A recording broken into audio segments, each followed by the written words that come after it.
All right, welcome to the WrestleCord Podcast. I'm your host, as always, Ryan, and we are here with... Cordial. Let's talk about this week in wrestling. We had a lot going on this weekend, all kinds of shows. Of course, Elimination Chamber. We had New Japan in New Jersey with New Beginning.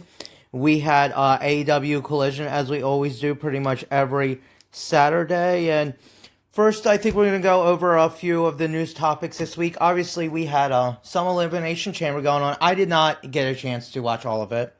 I tuned in a bit late to the show. I caught just the tail end of CM Punk versus Balor for the World Heavyweight title. When I saw it was pretty good. Nothing super special. We had Punk going over, which I don't think is a shocker to anyone. We're definitely going to see CM Punk versus Roman Reigns at WrestleMania, so that was pretty much a given. AJ Lee comes out at the end. She's the current Women's Intercontinental Champion. They did a bit of celebrating. Then we had right before we went to the Elimination Chamber, we had the reveal. The mystery box, Cordial. What did you think of this reveal? You watched this with me. The reveal itself was okay. I thought it was kind of fun, how it came out. Do you want to say who it is? Well, I think everyone probably knows by now. It, in fact, was Danhausen, who had just, I think, a couple days earlier posted some cryptic tweets that with the theme of freedom. Okay. So it looked like, I'm sorry, X's, whatever we're calling these things. Okay. So he had then just been removed from the AEW roster site. So it looked like he had, in fact, been done with the company, which is really interesting, considering he seemed to have done nothing with AEW. Yeah, I have to say, I'm really sad about this. I have been patiently waiting for him to come back. I follow him on Instagram, and I see so many of his posts, and I just keep waiting for him to announce that he's going to come back to AEW. And I guess that's definitely not happening now since he's with WWE. So I have to say I am very sad about that. I'm not sure exactly why he was gone for so long from television. Well, initially it was because he was and I think he had a pectoral injury. Yes, and then because of after the surgery or something, he wasn't able to fly a bunch of places.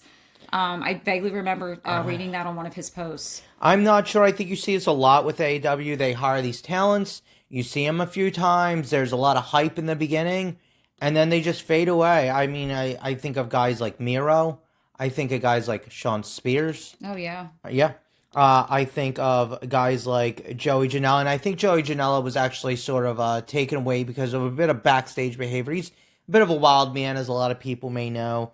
I see this with Keith Lee, who I imagine is injured. It's really hard to discern what is happening there. Same thing going on with Britt Baker. Yeah. Where they again, both were injured at one point, and then we hadn't seen them since then, and now we have no idea what's going on. I know a lot of people, sorry to cut you off, I know a lot of people blame Tony. I hear a lot of these people saying that he's just not booking them. They're waiting to get on screen, and they're not getting booked, so I'm not really sure. He's the one who controls this whole thing. He's got the book, though. Yeah, the last I heard with Britt Baker was the last time she went out, she had an injury, and as far as I know, she hasn't been cleared to wrestle yet. She had talked about some mental health problems. Yes. When she did return last year for a brief stint. Yeah, very brief stint. And it's really unusual situation with Tony Khan and all these people he hires. And if you look at the roster, so many people in the books and so many people we don't see for extended periods of time. Very true. So then we had Danhausen showing up with this reveal, which, I mean, I think a lot of people were thinking it might be Chris Jericho. Of course, the big idea was Jericho would debut at the Royal Rumble. Of course, that never happened, which I'm happy about. I hope he stays with AEW. I agree. I think he's done everything he could do in WWE, and I don't really see the reason to go back other than the money, which I'm sure he wouldn't mind more of that. I just think there's a lot more in life than just money, which it seemed like when Jericho came and he started with AEW, sort of the first signee along with the EVPs and Cody, Omega, the Young Bucks, and then Adam Page. Yeah. So, and Britt Baker, as we just talked about, another one who started right out there in the beginning before their first show. And so it was, but what did you actually think of the introduction of Danhausen here? I liked it. It was very much that sort of old Monster Mash, old monster movie sort of aesthetic. Yes. And I I liked liked it. it. I did like Yeah. it. I loved the girls that he had with him too. The added The Girlhausens. the Girlhausens. Yes, that's such Yes. a great name. That'd be a really good tag team I name. like Shehausens. That would have been good too. Shehausens. Yeah. Okay, yeah. I liked it. I really liked it. I thought it was a good way to introduce I him. did. I know. I know there was when I was watching. There was a big pop when he first showed up. Yes. I pretty much as soon as they opened that crate, I saw the coffin. I started Yep. screaming, "Oh, it's Danhausen!" Yep. And then they did the "You Are Cursed" sort of voiceover for his music. I like his music. Yeah, his that's different than what he had in AEW, right? I believe so, but it's hard to tell because I It's been so literally long. he came around. I think he cast a couple curses and then was gone. Yeah. Literally a couple, Yeah. and then was gone. So we had these girls come out. They had all the Danhausen makeup on. They were doing sort of that Monster Mash sort of Thriller. Yeah. I would say double hand Yep. type of dancing. I believe one of them was his wife as well. Okay. So, but I know there was a lot of cheers at first. I heard a big pop, and then there was a bunch of boos by the time he made it to the ring. I'm really not sure what WWE is going to do with someone like Danhausen. Is certainly not the type of wrestler they like to bring Right, in. We did see a exactly. little of that with Mr. Iguana from AAA, but I think that's more to do with that whole AAA thing going on where he's going to mostly stay there and came up in the Royal Rumble Yeah. for a little, cameo. It does seem odd that they would keep a gimmick like that. Yeah, I'm interested to see what they do with him. Yeah, I'm not sure he's gonna have a lot of legs in the WWE environment, but I guess we'll see. I don't know Yeah. if he's really a guy that someone like Bruce Pritchard would push for. Not that I really give a shit about his opinion. So then that took us to Elimination Chamber.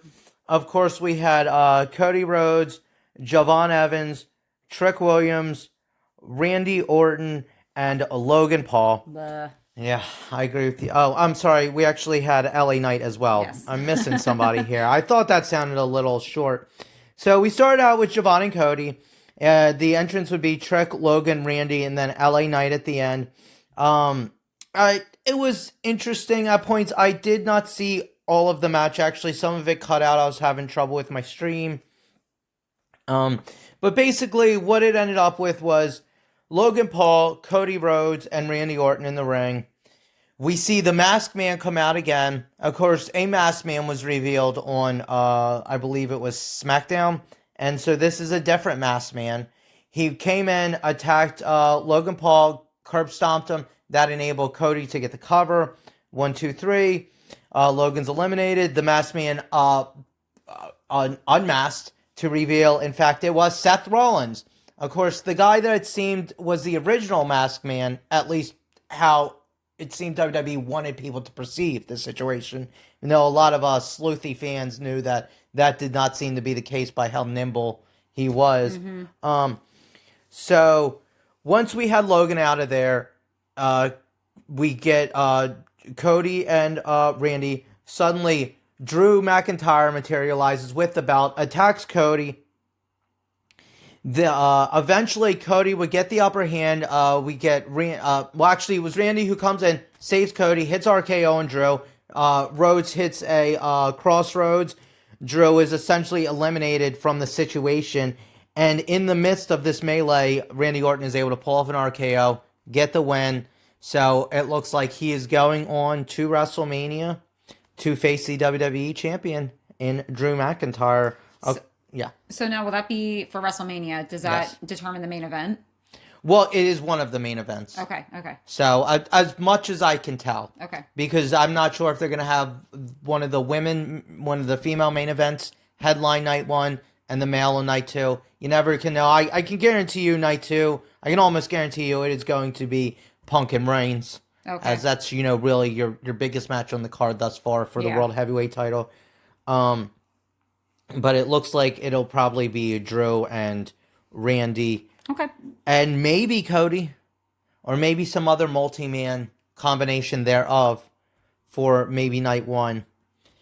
So, I don't know. It was an interesting match. I didn't really see anything special. I thought Javon Evans put on a good showing. I was little upset that he was eliminated so early in the match, and especially by Logan Paul. Yeah. But that's how it turns sometimes. Now, it was announced that this SmackDown, Cody Rhodes will get another shot at Drew McIntyre. I don't know how many fans are excited for that one-on-one again for the world title. Didn't they just wrestle? Or the WWE title. They have wrestled so many times over the past year. It is a bit crazy, especially in main event spots. Yeah. So, but let's move on to a little bit of news. WWE financials Q1 came out. Now, I did not get a chance to look over this, so I'm going to try later this week on our next podcast with our Dynamite review to go over a bit of that with everyone. We had CM Punk posting a bit of a risque photo reenacting the Shawn Michaels Playgirl incident where he had the world title over his downstairs area and the women's intercontinental title over his top. I don't know if that's really news that's important, but it happened. And I thought I'd jump over to a little amateur wrestling here as we had a brawl breakout at the end of Real American Freestyle.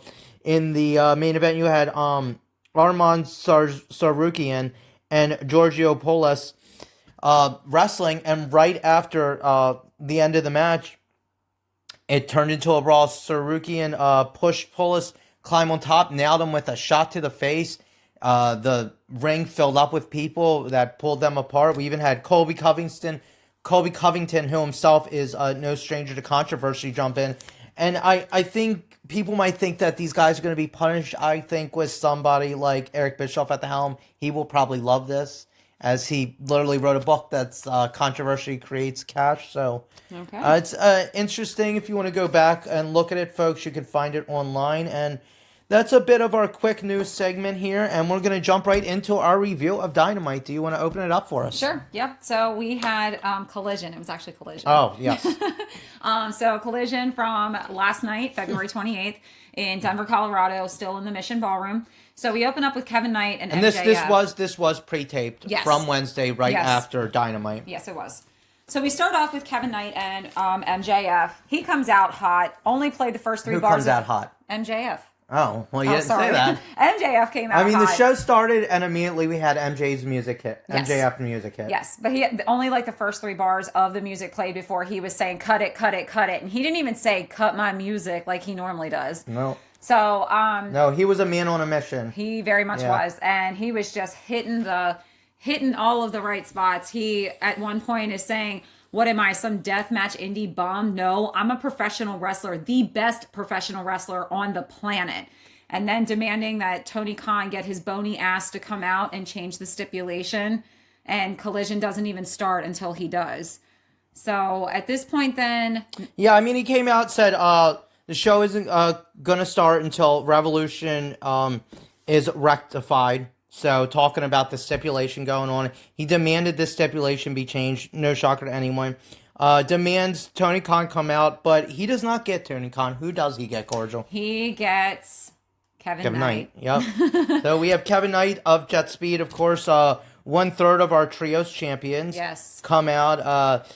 MJF did not, as you can imagine, take too kindly to this. No, he didn't. And Knight came out pretty hot too. I mean, he was hitting all the right points as well. I thought he looked pretty smooth. He did. He looked pretty nonchalant about confronting one of the best talkers in the business. Yes, he was talking about stacking W's, getting the Jet gets the job done. Yep. He at one point told MJF that we all know that his scarf is fake. Yeah. Which I thought was pretty funny. One thing that I thought was a little weird was he kept referring to himself as the Jet, like almost like in third person. He does that. Yeah, it's an interesting me choice. Or I, which I thought was, I don't know. I find that weird. It's an interesting choice for sure. MJF kept referring to him as Little Buddy. Yes. Which is very condescending, but yes. Once again, MJF bullying out his Big Hebrew reference. So we got to get Big Hebrew shirts made here, AEW. Yes. At one point, he called Kevin an ignorant, arrogant child. Yep. He yelled at the crowd. He got real mad when the crowd was yelling back at him. And it pretty much ended up with... demanding they let him speak. Yes. MJF pretty much just challenges Knight for the belt in El Paso Dynamite coming up this week, which actually Tony Khan did make official during the next match. And MJF ended basically with, "You're not the future, not even the now." Yeah, I think he said something along the lines. He said, they call you the Jet. Why don't you get on a jet and head over to El Paso? And that's going to lead up, and he said he's going to put the Triple B on the line. Yep. So a big opportunity for Knight here, interrupting MJF. It gets a reward, I guess. Yeah. Maybe MJF wouldn't see it that way. It would seem, he might see it as a punishment. Yeah. I'm not sure Kevin Knight would agree, win, lose, or draw. So we went to our first match of the night here, which was a 6-man. We got the Death Riders coming out, classic Death Riders entrance here. It's going to be Pac, Garcia, Claudio, and Yuta taking on the Cal's family of Josh Alexander, Lance Archer, Rocky Romero, and Trent Beretta, who are making their return to an AEW ring after quite some time. That's super exciting. I'm so happy was about exciting. that. I know Rocky Romero has just been re-signed to New Japan, so I'm not sure how much time he's going to spend on this side of the globe here. Hopefully, we'll get to see more. I'm a big fan of Roppongi Vice. Always been a big fan of Rocky Romero from his ROH, PWG days early on.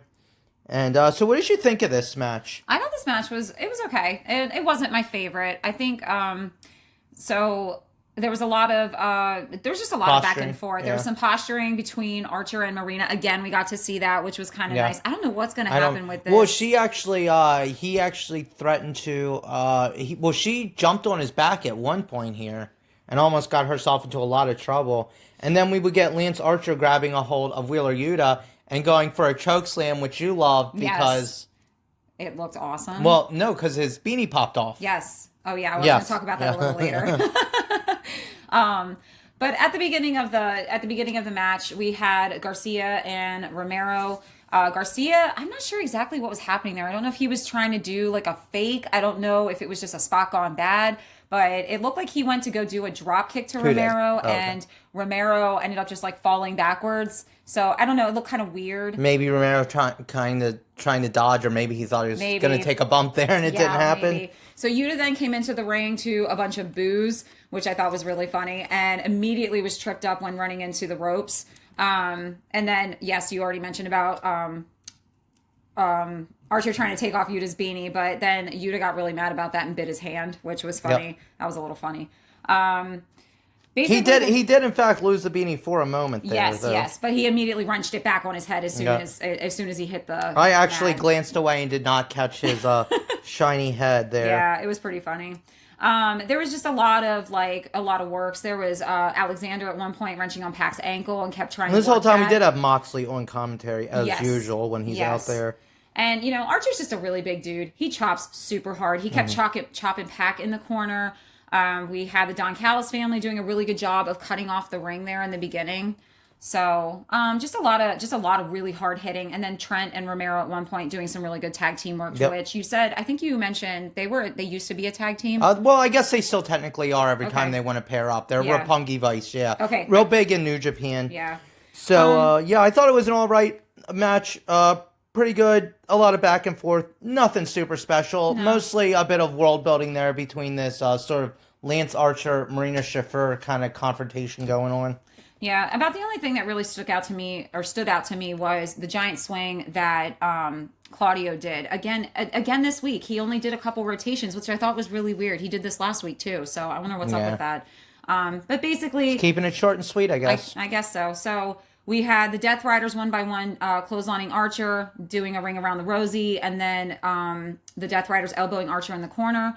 Then we had a fastball special by Yuta on Archer, then Yuta pinned, and then Romero came into the ring, and Yuta ended up pinning Romero for the 1-2-3. So nothing special about the match. A little special. Yuta actually got a win. That's unusual. Yeah, he usually doesn't really get the pinfalls. Yeah. So, So then we go into Takeshita actually coming out with the mic and getting into the ring. As soon as he got into the ring, Mox left the commentary table and came up, started attacking him. Yep. A huge brawl broke out between him and then the Don Callis family and the Death Riders were all trying to break both of them up. So I guess that's something we're going to see in the future. Well, yeah, a lot going on between those two in the Continental Classic, so it looks like we're going to get a renewed rivalry going on here. And then we would go on to our next match, which I was really excited for when this was announced, because it's we're going to get Tommaso Ciampa versus Jay Lethal. It has been quite some time since we have seen Jay Lethal on AEW television. February 10th of 2025 was the last time that we saw him in a 6-man against the Death Riders. So it's been a while, and I was super excited. Over I a year. Jay Lethal. Over a year. I do too. I've been watching Jay Lethal for a long time. Loved his Ring of Honor stretch as the television champion, and then the Better Than the World title champion, and then actually the world champion. Yes. So great stuff. He actually, when he had the world television title, he put a sticker over the belt covering up the television part, so it just read world champion. Nice. Yeah, classic heel stuff. So part of the House of Truth and everything. Yeah. So this is actually the 8th singles matchup between them. They last battled in Ring of Honor in April 2015. So it's been a while since those two have, since those two have had any kind of match together. Almost a decade. Yeah. Over a decade. Over a decade. Now. Yep. Yep. So we've got Lethal coming in hot with a waist lock.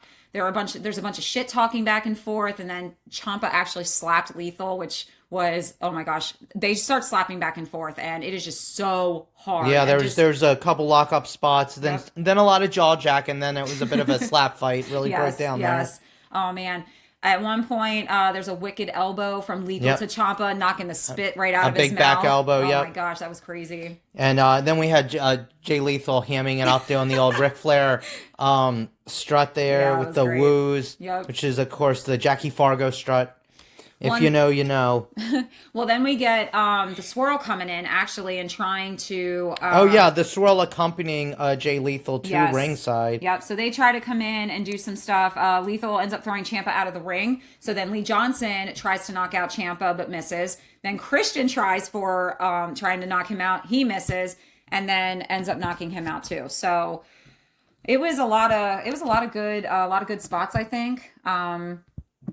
I don't know. Did you have anything else that you wanted to say about it? Yeah, at one point there was just a lot of attempts by the Swirl to disrupt this match. One point really early on, Ciampa was pretty much sitting on the middle rope, sort of dangling there, and we had Blake Christian run in and German suplex. That looked vicious, and luckily for Ciampa, he was able to recover at one point. I think you mentioned he almost got knocked over the commentary table. Oh yeah, he did. Yeah. Honestly, it almost looked like he almost took out Excalibur. Yeah, it was close. Seemed like it was just so out of the blue. All of the Excalibur's headset actually got caught in his hair. So it was his mask. Yeah, he doesn't have a lot of hair. I thought it. Yeah. Okay. Nope, it was those fringes hanging off his mask there. Yeah, and after he took that bump though, Ciampa. It took him a hot minute to actually get up. I mean, that looked rough. And Jay Lethal pretty much took control a lot after that. Yes. Eventually, Ciampa would come back. He would do that beautiful powerbomb to the knees, which always looks vicious. And then 2 knees to the face, and Ciampa wins it. 1, 2, 3. Yep. So not a lot of surprises there, but I thought it was a fun, quick little match. Yeah. Right after that, we jumped into an inspiration little vignette. Yeah. Here with some voiceover. We had a little backstage promo with them, and then some clips from, I guess, their appearance at House Rules.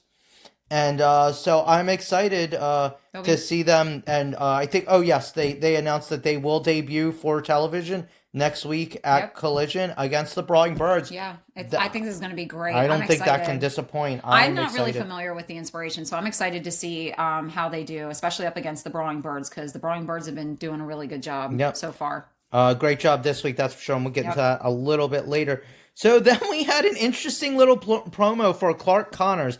It was AEW's and the Dogs Present. This was very cinematic style.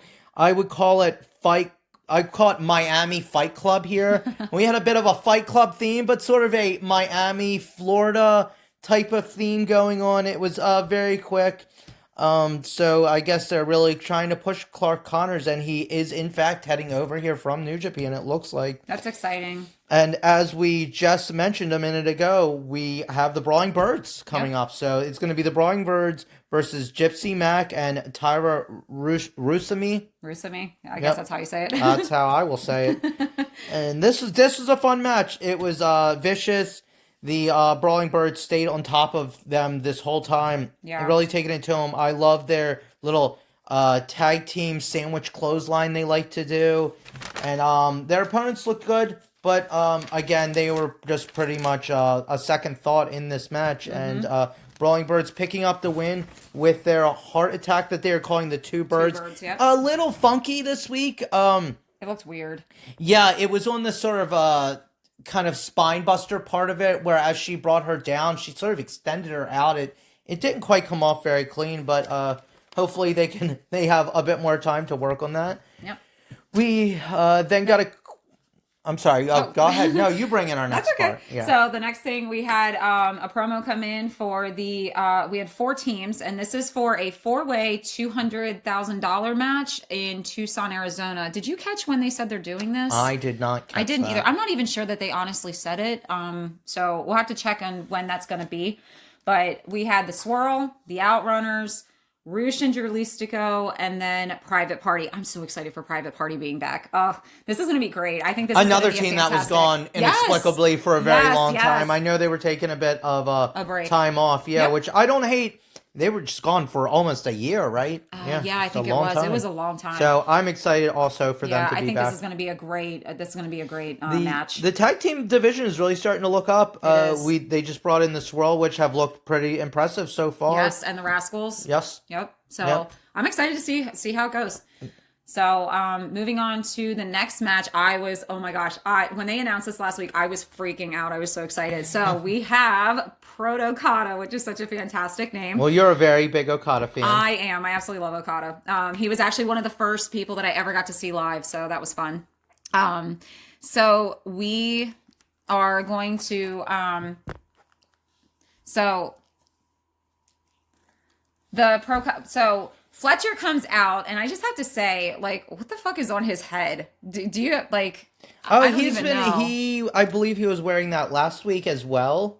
Yeah, So, I don't know. It looks super he's got a weird, bit though. of I would say it's a Stardom-esque bit of a Megan Bain inspired tiara setup. Yeah, I think it's just funny that he came out with it. It had flowers on the edges. So and he said that I believe it was said that Don Callis gave that to him. Okay. I believe that's Nigel, kind of and we not didn't even surprising. mention Nigel Oh, yeah. McGuinness was back on commentary Yes, this that's week. exciting. I Sorely always love to missed. listen to him. Yes, me too. Yes. I've been listening to him ever since he was I've been watching him forever since he was Ring of Honor, before he was Ring of Honor World Champion, and then he did a ton of commentary with Ring of Honor and Kevin Kelly as his partner, who were at one point the original broadcast team for Collision, and then that sort of petered out, unfortunately.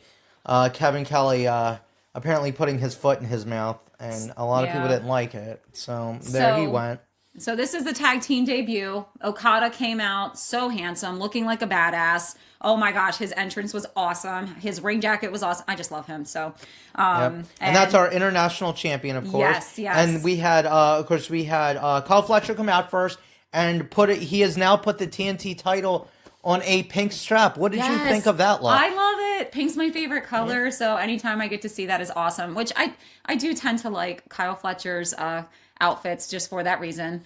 So, or ring gear, I guess. I don't know if the company is really pushing for them to modify these TNT titles, because this has been the belt by far that's been modified the most. Oh, yeah. I know at one point the Trios titles have been modified as well. We had the House of Black modified them. We had the Acclaimed with Billy Gunn modified them. So, but mostly it's been this TNT title, which has gone through a lot of iterations from its very basic beginning with the nickel plates and the red strap to eventually being dual plated, however you want to call it.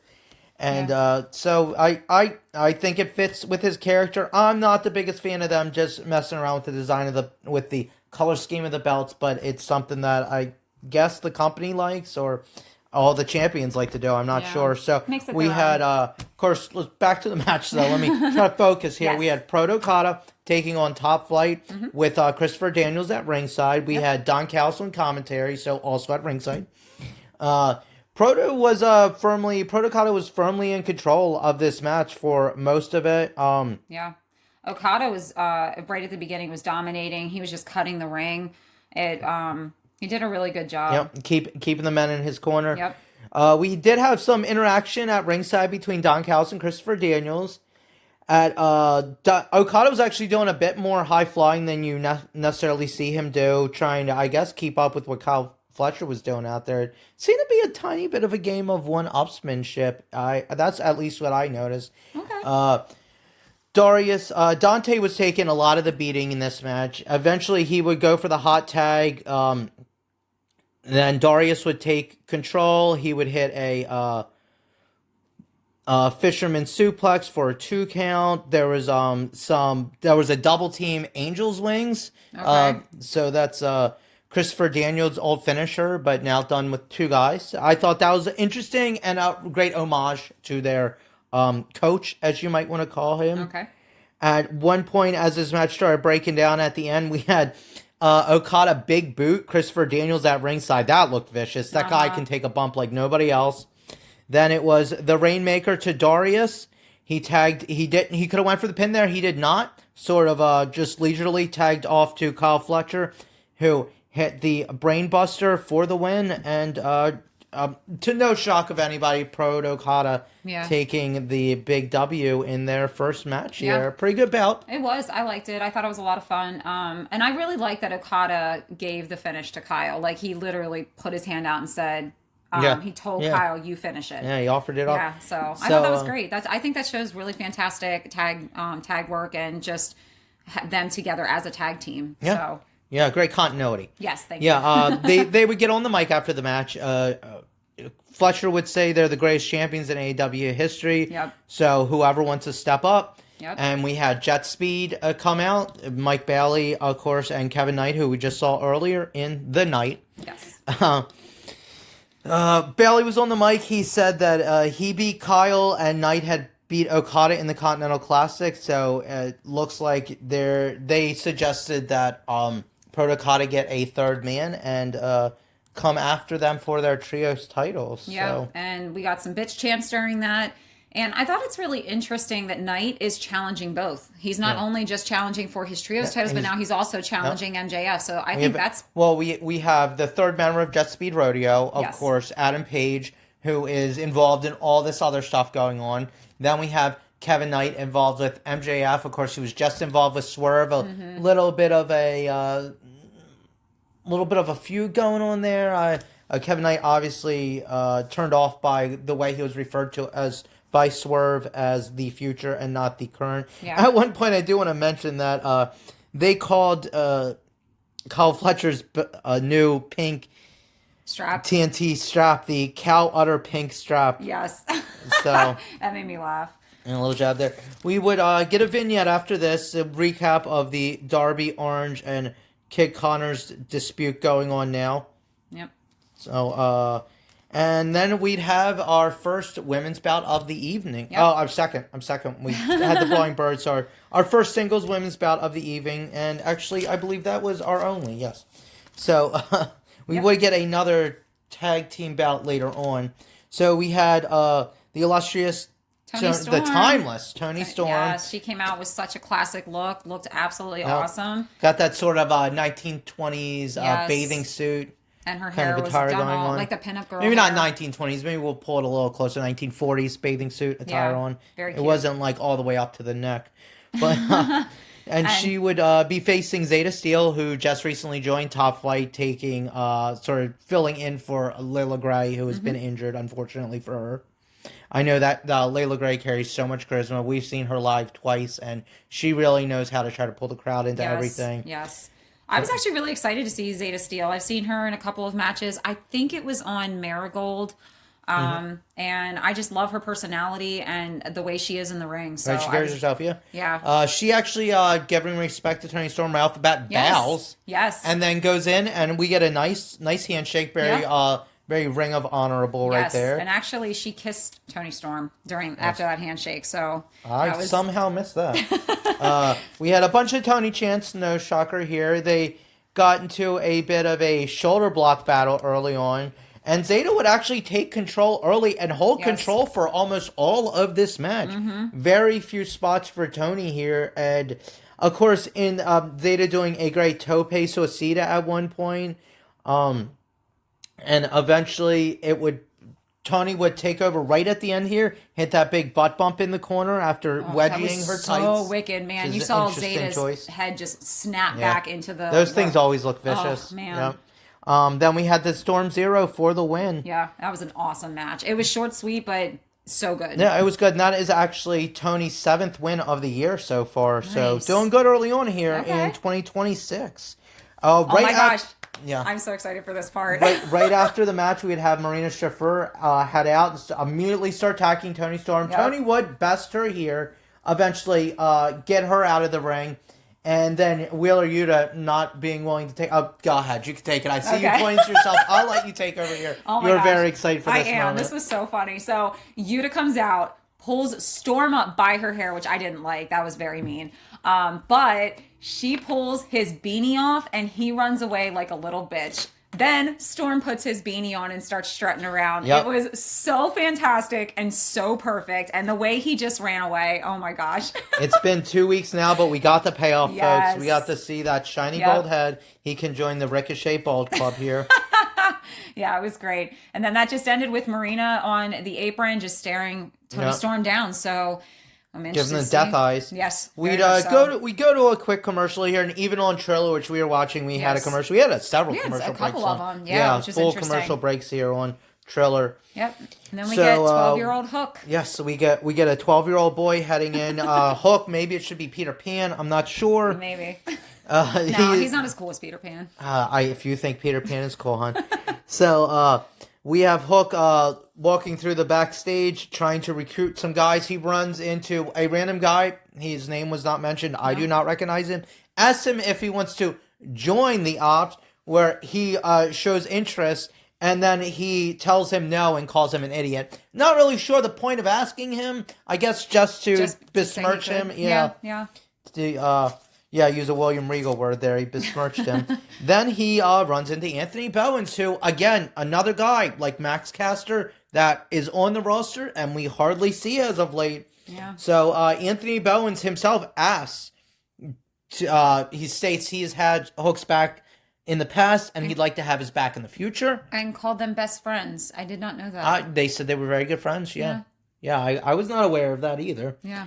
Hook didn't seem so sure about this. States that everyone in the Ops are killers, and then questioned, is Bowens a killer? So, And then said, "I'll think about it." and it looks like he's challenging Bowens to prove that he's a killer. So I didn't get thinking that. that we're Okay, gonna I didn't see take that some- away from that. So yeah, some no, that violence makes sense. out of Bowens here in the near Ooh, future. that could be some good stuff. Yep. All right. And I was quite excited for our next matchup, as I always am. I'm a big fan of the Sisters of Sin. Yes. And especially Thunder Rosa, who is such a great competitor, who, again, because of injury, has not had her just desserts in AEW. Former women's champion, I think she last held the belt in 2022, if I'm correct about that. Okay. So it's going to be Sisters of Sin versus Thunder Rosa and Chris Statlander, our former women's champion. So I thought this was a pretty good match. Yeah, I liked Rosa it. and Stat take control early, but the sisters will swing the momentum, work most of the match, and it would end with this Saturday Night Fever on Julia, then Thunder following up with her big Thunder Bomb for the win. I liked the match. It was nice, short, and sweet. Yeah. Sisters of Sin look great. Oh, Yeah, I mean, lot even lot Chris- of great tag team work Yes. between those two this Yes, week. I and thought they even looked good. I'm not a huge fan of Chris Statlander, but I thought her and Thunder actually looked really good together. I think they did a good job. And the I Sisters would- of Sin look completely evil. I would which- love to have Thunder Rosa more in the women's title scene, which Yeah. she is going to be in, as she's going to be facing Thekla. Yep. But I much prefer Chris Statlander more in this tag team role there, Yeah, where yeah. I get to see a little less of her. I know there's a ton I of know. Statlander fans out there, We're not one of them. Stataholics or whatever you want to call yourself. I don't quite get it. I don't either. Yeah. But So right after this win, we'd have Tekla come out onto the entranceway onto the stage. She would she would immediately call out Thunder and Stat and call them both dumb bitches. Yep. Which I At thought was one funny. point, she told Statlander to tell Thunder about how Tekla had made her cry after the Yes. strap match and how she had taken the belt. And made her bleed. Yep. She would say that if she fights to kill.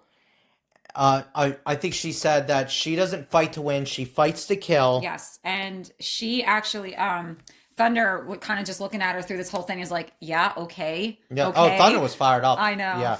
And she would then, speaking of Thunder Rosa and Statlander, say, look at the past of the women's division. Uh-huh. Because And clearly Tekla is the she is future. of belief that she and her Sisters of Sin are the future. Yep. So, and that brings us to the end of our show here. Yes, our main event. Yes. And it is El Idolo versus Ichi, and I was so excited for this. I absolutely love El Idolo. I like Ichi too. Yep. He's good. Andrade El Idolo. I'm so happy he's back. Tomohiro Ishii. Yes. This was talked about all night long. Yes. And I was excited for it when it was first announced. I was actually really glad to see Ishii back because I was really worried about the last time we saw him when he was clutching those hamstrings. So it's good to see that he's okay. We did see a bit of that in this match as well. He at did. One point on the outside, he was grabbing at those hamstrings again. So I hope. I mean, he's out there working. Nobody's none of the medical staff is forcing him to sit out. So he seems like a guy who's probably good at pretending he's okay. So I hope he actually is okay. I hope so too. And not risking a serious injury here. Yeah. So Andrade El Idolo versus Tomohiro Ishii. There was a lot of jockeying for position in the beginning. Just a lot of jockeying for position in general throughout the match. Lots of chopping, lots of hanging and banging. These guys, of course, both hard hitters. They really like to fight out there. Yeah. We had that typical now of every Andrade match. I don't know how we want to call it, the hoochie spot, the fanatic spot on the outside where there is a well-endowed woman standing at ringside who demands the attention of El Idolo, wants to take a picture. She what did she gift him this week? This week was it looked like a blueberry like Nutri-Grain bar. Yeah. Some sort of cereal bar. Yeah, cereal bar. Yeah, he took a bite of it. Took a picture with her, handed it back. She was all over him too. Even he looked a little taken aback. Yeah, she I don't know if he has someone at home that he's going to get in trouble with. She kissed him on the cheek and then brought her hand around and was like squeezing his one peck. She was rubbing all over his chest. It was so weird. It was something. Yeah. I'm not sure how I feel about this whole thing. It's interesting, but it's stuff like this in wrestling that feel very staged to me. Yeah. And it kind of pulls me a bit out of that suspension of disbelief. So, as the match would go on, Andrade would start doing, as Ishii started grabbing at those hamstrings, Andrade would pounce right on that. He would go and do a lot of leg work here. Yes. At one point, he teased taking off his pants, which is something else he's been doing lately. And Callis's comment. We had Don Callis come out and take the commentary position as always. He seemed way too excited about this pants removal. In fact, saying, "I got the vapors over here." I guess really is sort of leaning into that Tony Storm timeless gimmick. He's got the vapors. Yes. And we might need to get him a fainting couch. Yes. Right there behind the commentary table. That was great. So at one point, Andrade would really start taking control here. He would go for three amigos early on and would get stopped. And then later on in the match, he would actually get all three amigos done. And only for a 2 count, he would hit that huge spinning back fist elbow thing that he does, and shockingly only getting the 2 count. That surprised me. I don't know about you. Yeah, it did. It was interesting. I think it was like 2.5. I almost thought he had it. Oh yeah, it was close. It was so close. I mean I know Tomohiro Ishii is known for having a very hard head, so I guess that saved him there. Yep. No glass jaw for this man. Nope. He followed it right up though. He wasn't wasting time and hit that big double underhook, sort of spin out suplex. Yep. And got the 1, 2, 3 on Tomohiro Ishii. And you want to go? Yeah. So there was one thing that Idolo did that I really liked. I've actually never seen this happen before. He did a moonsault from the top turnbuckle, and Ishii moved out of the way. So whenever I guess Idolo caught that he was doing that, he did the standing moonsault, and then did a standing moonsault right after it. So I thought that was really cool. Yeah, he did the moonsault. Ishii rolled out of the way. Yes. Andrade lands on his feet and then immediately into a standing moonsault. Yep. He has actually done that before. That has become a feature of his repertoire as of late. Okay. Yeah. So after the match, Andrade's music would play, but not for very long, as we would get Bandito's music coming over, and he would head out. I know it's already been announced that we're going to get at Revolution for the Ring of Honor World title, Bandito defending against Andrade El Idolo, which I thought was a very interesting direction. Yeah. Especially with Andrade coming back and being put very high up in the card, immediately fighting with guys like Kenny Omega and Swerve for the right to go after that world title for number one contendership. And now we sort of got pulled back here, which, I mean, I don't mind. I think this is going to be an excellent match. Two amazing luchadors. Yes. And Bandito showing a lot of respect, a very well-beloved character, very respectful man, coming out to the ring and actually offered up his hand to shake for Andrade, and Andrade was not having any of it. No, he not only rejected the handshake, he followed it up spitting on Bandito. Ew. Very disrespectful. Yes. I know we see that quite a bit lately, and AEW, especially with a lot of the spitting, and I know that's very triggering to you. It's so gross. I can't stand it. It's an interesting line of work that you're in, where you think, oh, I'm gonna go work today, and I'm gonna allow this guy to spit on me. Yeah. Well, I mean, it is or a woman, because it's been happening a lot with the women as well. I mean, it's so disrespectful. So I guess it's not too surprising, but I mean, I don't like it. If you're trying to really get into that suspension of disbelief, that's a way to do it. Yeah. Of course, one that I think makes all of us go, oh, I don't know about that.